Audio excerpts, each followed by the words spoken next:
Miniature Landscape Hobbies is proudly supported by these sponsors. I think a lot of miniature gamers in general, and historical gamers in particular, revel in using the largest and most destructive war machines they can in their games. But this can be kind of a hard itch to scratch for the historically minded, as real-world considerations, for the most part, need to apply to the units we choose in the hobby. This ensures that we have to stay realistic with what we can put on the table.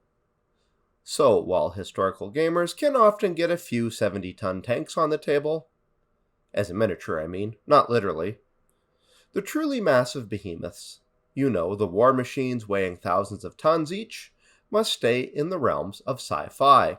And since most wargames are somewhere around 28mm scale, getting truly cataclysmic numbers of these vehicles in your games is not only cost prohibitive, but also an unrealistic use of space for most gamers. But what if I said this doesn't have to be the case? In fact, this problem can be quite easily solved. You can be a historical gamer and embrace deploying truly gargantuan war machines in massive numbers. All you need to do is turn your attention to the Dreadnoughts of World War I.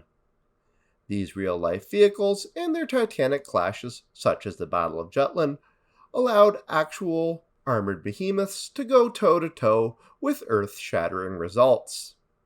And with the awesome new wargame Dreadnought by Dobby's Hobbies, you can finally bring these epic battles to life, fielding large numbers of real-world monsters weighing almost as much as 30,000 tons each, while also sporting cannons firing shells that weigh more than a minivan. In this episode, we're going to take a quick look at this cool new game and some of its spectacular miniatures. Let's dive in. I have to make a few comments up front here. Andrew, the writer of Dreadnought, is a close friend, so I'm not entirely unbiased.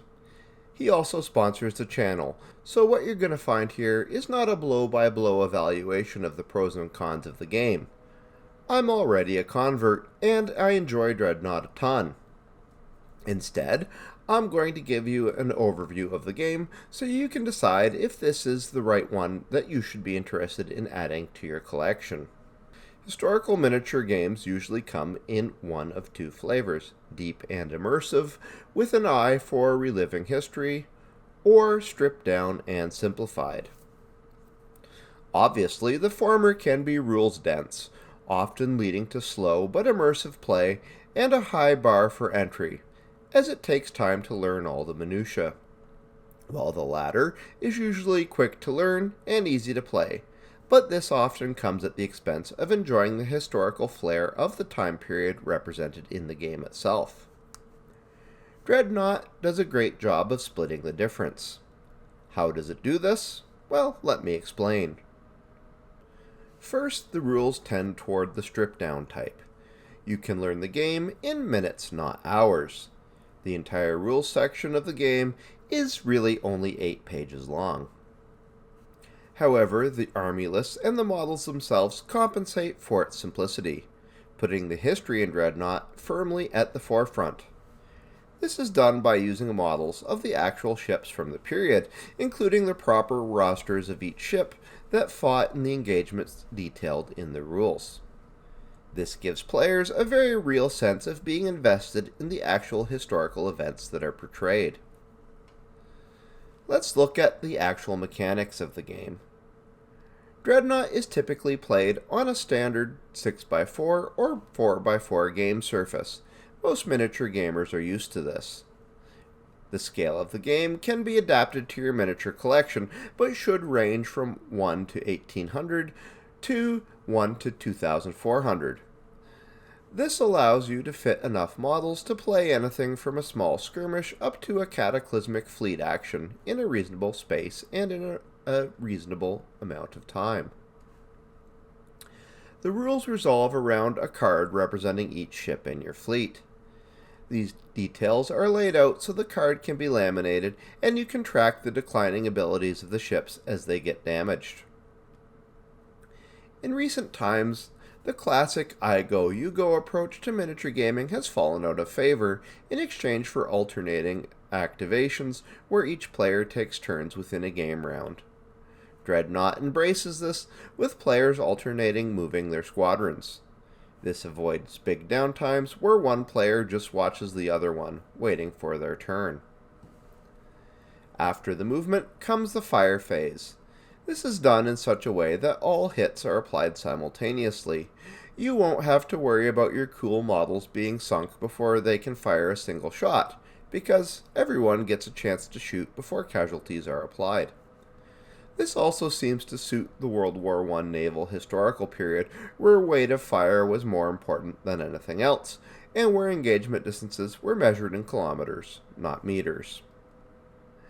Damage and shooting effects are based on tables, usually by comparing each ship's stats and working them into a simple ratio.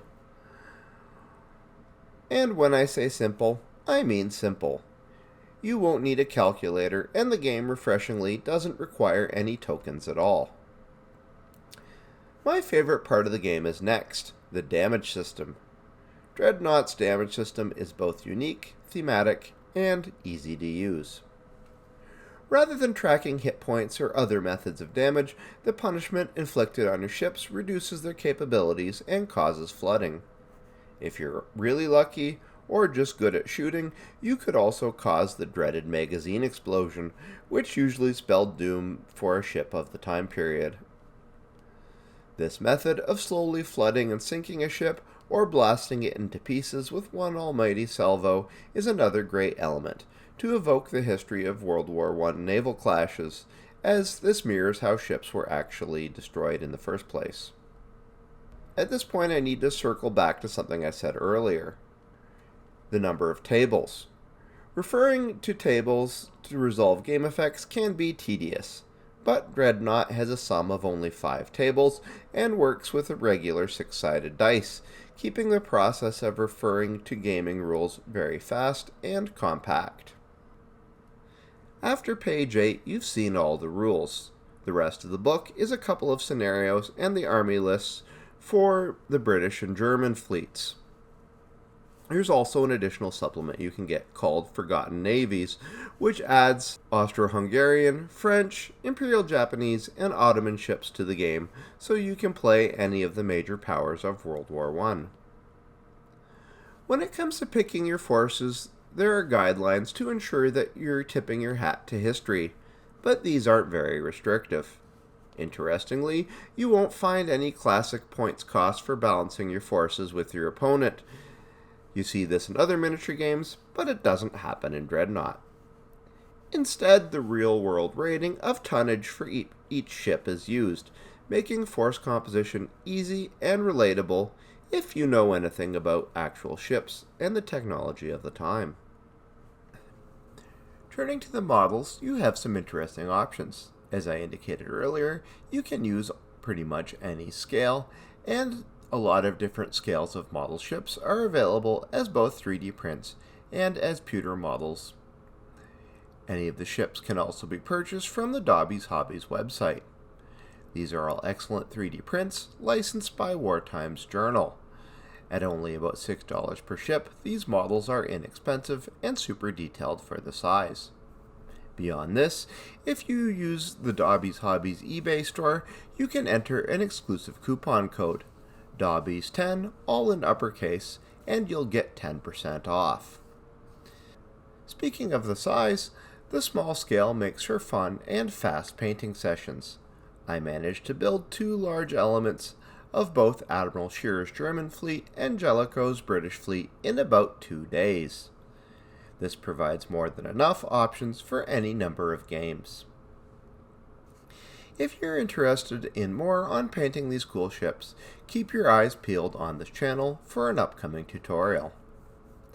So there you have it, my quick tour of Dreadnought, the awesome World War I naval game by WWI Hobbies. If cataclysmic historical clashes between armored behemoths is your thing, and let's face it, if you're watching Miniature Landscape Hobbies, it is in fact your thing, then this game is for you. Check out the links in this video description to find out more about this awesome game and its cool range of models. And then you too can get down to some fast-paced naval action on your games table. Thanks for watching. Please remember to like, comment, and subscribe, and consider joining my Patreon for awesome deals and perks, and support my channel while doing it. See you next time for more miniature gaming, painting, and diorama videos. But most importantly, until then, remember to keep building life in miniature.